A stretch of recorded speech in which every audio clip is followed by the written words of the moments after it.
محترم مسلمانانو، اوله خبره داره چې د ساخ مونځ فضیلت څه دی، دویمه خبره داره چې د ساخ مونځ څو رکعاته دی، او دریمه خبره داره چې د ساخ مونځ د څه ټیم نه شروع کیږي او تر څه ټیمه پورې به کیږي. نو اولې خبرې ته به راشو. په احادیثو کې د ساخ مونځ ډېر فضیلت راغلی دی. یو حدیث کې داسې راغلی دی، حضرت ابو الدرداء رضی الله تعالی عنه روایت دی، فرمایي چې نبی علیه الصلاة والسلام فرمایل من صلى الضحى رکعتین لم یکتب من الغافلین، چا چې د ساخ مونځ 2 رکعاته وکړو نو دی به په غافلینو کې نه لیکل کېږي. ومن صلى 4 کتب من العابدین، او چا چې د ساخ مونځ 4 رکعاته وکړو نو دی به په عابدینو کې ولیکل شي.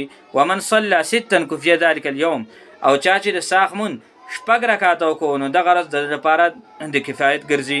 ومن صلى 8 كتب الله من القانتين، او چا چې د ساخ مونځ 8 رکعاته وکړو نو الله رب العزت به دی په فرمانبردارو کې ولیکي.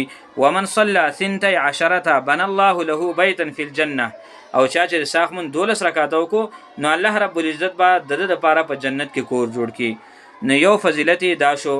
دویم فضیلت دا دی چې څوک د ساخ مونځ کوي په اهتمام سره کوي نو په رزق کې به تنګي نه راځي، رزق به فراخ وي، رزق کې به الله رب العزت نورم برکت واچي.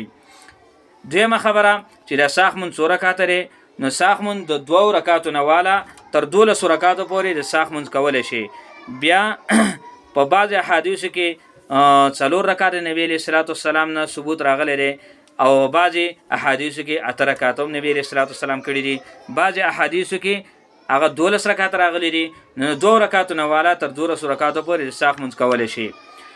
دریمه خبره د ساخ مونځ د څه ټیم نه شروع کېږي تر څه ټیمه پورې به کېږي.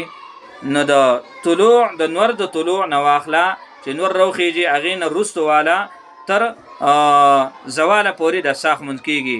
خو بهترین ټیم او غوره ټیم د 9 بجو نه والا تر زواله پورې، 9 بجو نه والا زواله پورې چې کوم دی د ساخ مونځ کولی شي.